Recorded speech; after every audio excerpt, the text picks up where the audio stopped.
मुहूर्त से 12 चरणों में क्रम से किया जाता है। सूर्योदय और सूर्यास्त के समय इसे करना ज्यादा फायदेमंद होता है।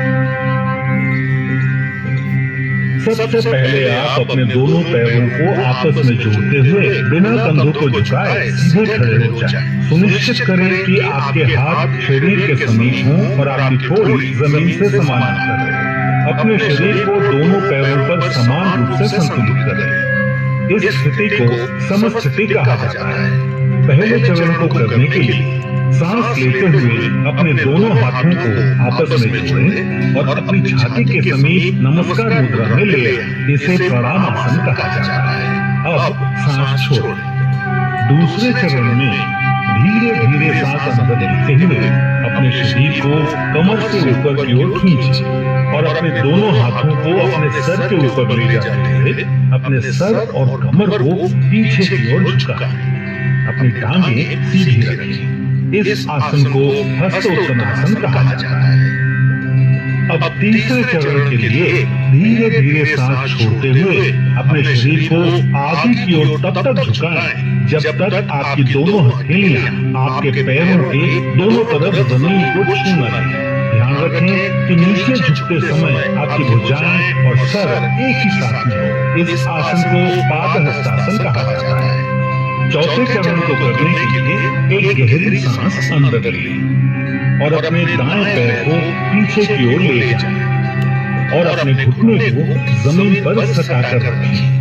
सुनिश्चित करें कि आपका दायां पैर पंजों पर हो, आपका बायां पैर का घुटना 90 डिग्री पर हो, दोनों हथेलियां जमीन पर हो, आपके कूल्हे नीचे और ठोड़ी ऊपर की ओर हो। इस आसन को अश्व संचालन आसन कहते हैं। अब पांचवें चरण में एक गहरी सांस छोड़ते हुए अपना बायां पैर इस प्रकार पीछे ले जाएं कि वो आपके दाएं पैर की सीध में हो। सुनिश्चित करें कि आपके हाथ और कंधे सीधी रेखा में हो और साथ ही कंधे, पीठ और नितंब भी एक ही सीध में हो। इस आसन को संतुलन आसन कहा जाता है। इस स्थिति में धीरे धीरे सांस लें। छठा चरण सांस छोड़ें।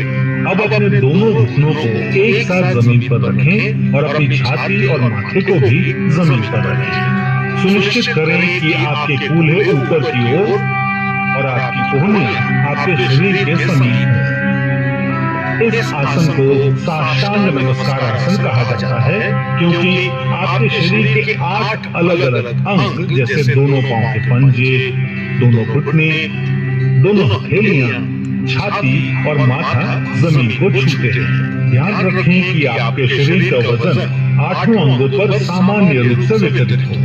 अब 7वें चरण के लिए सांस अंदर लेते हुए अपनी श्रोणी यानी पेल्विस को नीचे लाते हुए अपने सर और छाती को आगे की ओर सरकाएं और अपने शरीर के ऊपरी हिस्से को नाभि तक उठाएं।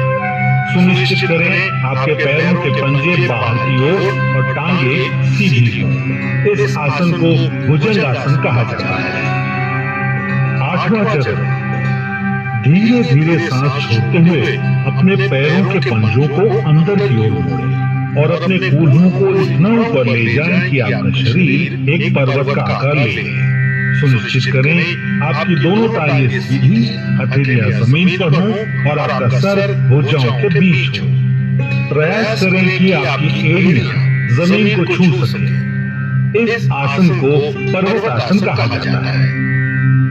9वें चरण के लिए अपने कूल्हों को नीचे लाएं और सांस लेते हुए दाहिने पैर को आगे लाएं और अपने बाएं पैर के घुटने को जमीन पर रखते हुए पुनः अश्व संचालन आसन में आ जाएं। 10वें चरण में अपना बायां पैर भी आगे लाएं और सांस छोड़ते हुए पुनः पादहस्तासन में आ जाएं। 11वां चरण अब धीरे धीरे सांस अंदर लेते हुए अपने शरीर को सीधा करते हुए अपने दोनों हाथों को ऊपर की ओर ले जाएं और पुनः हस्तोत्तनासन में आ जाएं। सुनिश्चित करें कि ऊपर